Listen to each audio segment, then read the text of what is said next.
বুড়োটা একবার মরুক, তারপর দেখাবো মজা। আর শোনো, ও থাকতে তুমি কাজ করবে কেন? পাগল হয়েছো? আমি কাজ করব? আমি এখন খেয়ে দিয়ে ঘুমাবো। তাই করো, আর তোমার বাবা শুনলে বলবো তুমি মাঠে গেছো।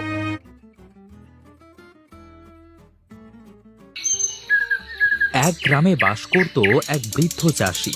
তার ছিল দুই ছেলে, বড় ছেলে জয় আর ছোট ছেলে বিজয়। জয় ছিল অনেক চালাক, কিন্তু ছোট ছেলে ছিল একটু ভোলা টাইপের, কোনো কিছু ভালো মন্দ বুঝতো না। হঠাৎ বৃদ্ধ চাষি অসুস্থ হয়ে পড়ে। চাষি দুই ছেলেকে ডেকে বলে, বাবা জয় আর বিজয়, আমি মনে হয় আর বেশি দিন বাঁচবো না রে বাবা। বলি কি, তোরা দুই ভাই মিলে মিশে আমার জমিটা চাষ করিস বাবা। বাবা, তোমার কিচ্ছু হবে না, তুমি এমন করে চিন্তা করো না তো। দরদ একেবারে উপড়ে পড়ছে বাবার উপর। বুড়োটা মরলে এই সম্পত্তির ভাগ ওই হাবাটাকে এক অংশ দেব না। চিন্তা আর কি সাধে করি, আমার তো সব চিন্তা তোকে নিয়ে। আমি মরে গেলে তুই যে কি করবি সেটাই হলো আমার বড় চিন্তা। বাবা, আমি তো আছি, আমি থাকতে ছোটর কোনো সমস্যা হবে না। হ্যাঁ, আমারও তাই বিশ্বাস। তুই তোর ছোট ভাইকে কোনো দিন ফাঁকি দিস না বাবা। আর তোদেরকে যে জন্য ডাকা তা শোন, আমি তো আর মাঠে যেতে পারবো না। মাঠে যে আলু রোপণ করেছি, আজ থেকে তোরা দুই ভাই সুন্দর করে যত্ন নিস। ঠিক আছে বাবা, আমরা তাহলে এখন যাই। ঠিক আছে বাবা, আয়। এই বিজয়, যা মাঠে যা। বাবা কি বললো শুনলি না? কেন দাদা, তুই যাবি না?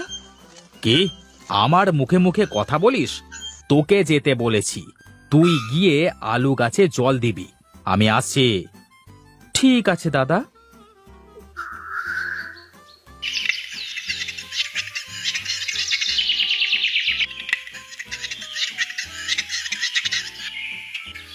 কি গো, বাবা কি বললো? কি আর বলবে, তার ওই ছোট ছেলেকে নিয়ে যত চিন্তা। আমি যেন তাকে ফাঁকি না দিই। আর জমির আলুগুলো দেখাশোনা করতে বলল। বুড়োটা একবার মরুক, তারপর দেখাবো মজা। আর শোনো, ও থাকতে তুমি কাজ করবে কেন? পাগল হয়েছো? আমি কাজ করব? আমি এখন খেয়ে দিয়ে ঘুমাবো। তাই করো, আর তোমার বাবা শুনলে বলবো তুমি মাঠে গেছো। হ্যাঁ, তাই বলো। এখন কিছু খেতে দাও তো।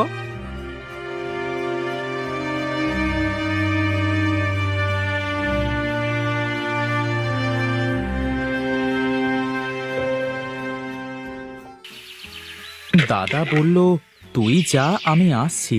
কিন্তু দাদার তো এখন আসবার কোনো খোঁজ নাই। না না, আমার কাজে ফাঁকি দিলে চলবে না।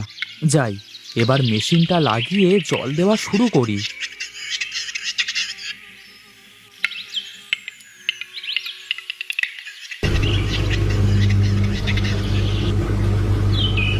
এ কি বিজয়, তুই একা একা মেশিন জুড়েছিস যে? তোর বাবা আসেনে? বাবার শরীরটা ভালো না কাকু। বাবা বলেছে আমাদের দুই ভাইকে এই জমি দেখাশোনা করতে। তা তোর বড় ভাই জয় কই? দাদা বলল আমাকে মাঠে আসতে, দাদা পরে আসবে। তোর দাদার যা চালাকি, ঘরে গিয়ে দেখ গা, মনে হয় নাক ডেকে ঘুমাচ্ছে। দাদা এমন করবে কেন? আমি কাজ করি, দাদা চলে আসবে।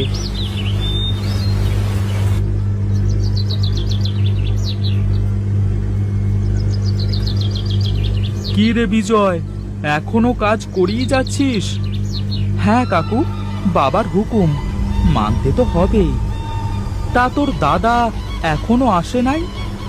না কাকু, এখনো আসে নাই, আর আসবেও না। ও যে কুঁড়ের কুঁড়ে। না, সত্যিই তো দাদা এখনো আসছে না। এইদিকে আমার শরীরটার মধ্যে ভালো লাগছে না। যাই, হাত মুখ ধুয়ে গাছতলায় গিয়ে একটু বিশ্রাম নিই।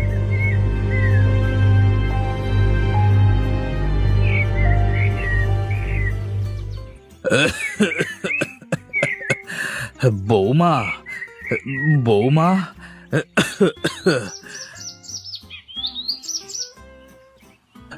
হ্যাঁ বাবা, বলুন।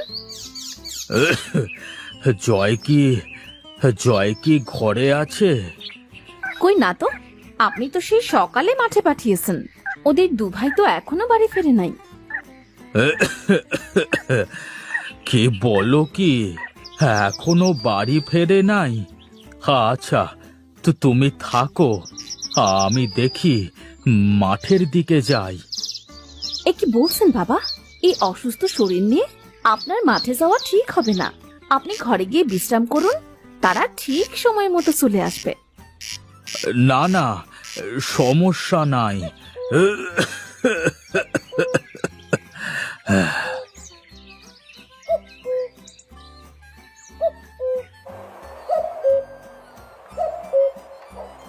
এই ওঠো ওঠো, সর্বনাশ হয়ে গেল। আহ, কি হয়েছে বউ, কি হয়েছে? ঘরে কি আগুন লেগেছে নাকি?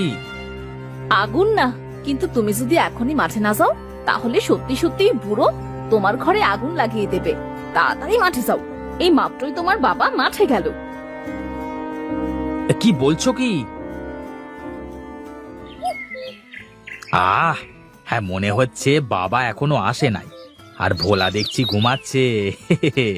এই তো সুযোগ আমার কাজ করবার।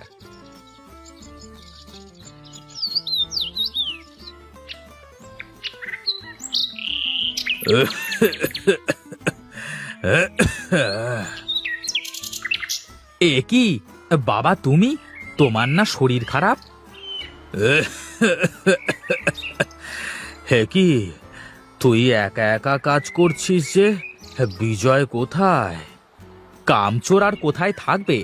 ওই দেখো বাবা, গাছতলায় পড়ে পড়ে ঘুমাচ্ছে। বিজয়, বিজয়, এইদিকে আয় বাবা।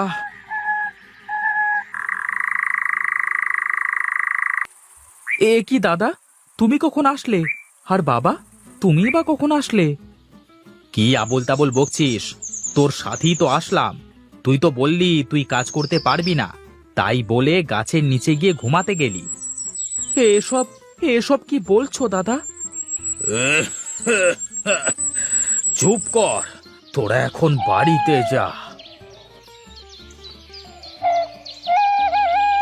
হায় খোদা, আমি এই দুই ছেলেকে নিয়ে কি করব? সারা দিন একে অপরকে দোষ দিতে থাকে। আরে আরে বিমল দাদা, যে তোমার ছোট ছেলে বলল তোমার শরীর খারাপ, তাই মাঠে আসতে পারছো না। হ্যাঁ রে, হ্যাঁ, ও ঠিকই বলেছে। তা এত কি নিয়ে চিন্তা করছো? দুই ছেলে তো অনেক বড় হয়ে গেছে। আমার ছোট ছেলেটা একটু সহজ সরল তো, তাই ওকে বড় ছেলে সব সময় বোকা বানায়। হ্যাঁ দাদা, আমিও তাই জানি। বলি, তুমি বেঁচে থাকতে থাকতে তোমার সব সম্পত্তি দুই ভাইয়ের মধ্যে সমান ভাগে ভাগ করে দিয়ে যাও, না হলে তোমার একটা কিছু হয়ে গেলে তোমার বড় ছেলে কিছুই দেবে না। তুই তুই ঠিকই বলেছিস। আমি আজ রাতে আমার সব কিছু সমান ভাগে ভাগ করে দেব। আচ্ছা রে, আমি এখন চলি রে, চলি।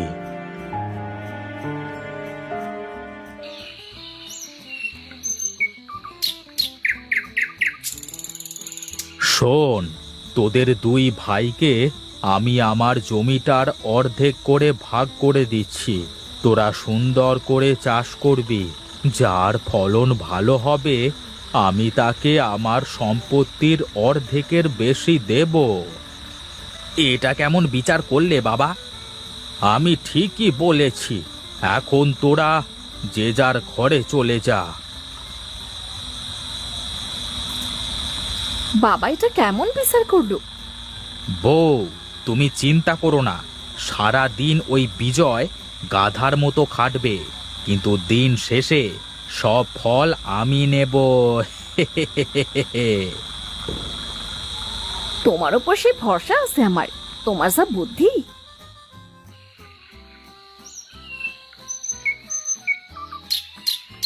এই শোন, এই পাশটা আমার, আর এখান থেকে ওই দিকটার জমি তোর। কিন্তু তোমার পাশের জমির ফসল তো অনেক ভালো দাদা। আমি বড়, তাই আমি বড় গাছের দিকটাই নেব। কিরে, তোরা তোদের জমিটা নিজের মতো করে ভাগ করে নিয়েছিস তো? হ্যাঁ বাবা, ওই দিকটা আমার আর এই দিকটা ওর। কিন্তু কিন্তু এই দিকটায় তো ভালো গাছ হয়েছে, আর ওই দিকটায় তো খারাপ। না না না বাবা, সমস্যা নাই, দাদা খুশি হয়ে দিয়েছে, আমি সব মেনে নিচ্ছি। তাহলে তো আর আমার কিছু বলবার নাই। আচ্ছা, তাহলে তোরা মন দিয়ে কাজ কর।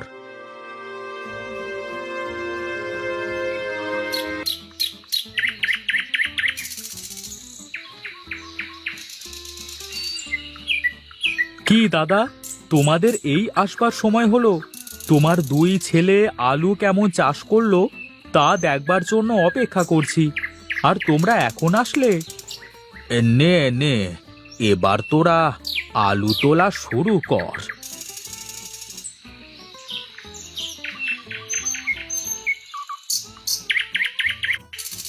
বাহ, বিজয়ের জমির আলু কত বড় বড় আর কত সুন্দর হয়েছে, কিন্তু জয়ের জমি তো। আমি জানতাম আমার ছোট ছেলে এই আলু ঠিকঠাক চাষ করতে পারবে। জয়, দেখ, বিজয় হাবাগোবা হলেও তোর থেকে কত যত্ন নিয়ে কাজ করতে পারে। তাই আমি আমার সম্পত্তির 1/3 2 ভাগ বিজয়কে দিলাম, আর 1 ভাগ দিলাম তোকে। জয়, তোকে। না না বাবা, আমি এত সম্পত্তি নিয়ে কি করব? তুমি আমাদের 2 ভাইকে সমান ভাগে ভাগ করে দাও।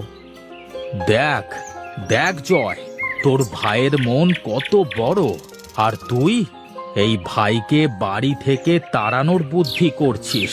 হ্যাঁ, আমার ভুল হয়ে গেছে বাবা, আমাকে ক্ষমা করে দাও, আর কোনো দিন এমন ভুল করব না। সব তো তাহলে মিটে গেল। এবার এত আলু নেওয়ার জন্য তো ট্রাক দরকার। তোমরা থাকো, আমি ট্রাক নিয়ে আসছি। হরি এই কথা বলে সেখান থেকে চলে যায়, আর কিছুক্ষণের মধ্যে একটা ট্রাক নিয়ে সেখানে এসে হাজির হয়। জয় আর বিজয় মিলে তাদের সব আলু ট্রাকে করে বাজারে নিয়ে যায়।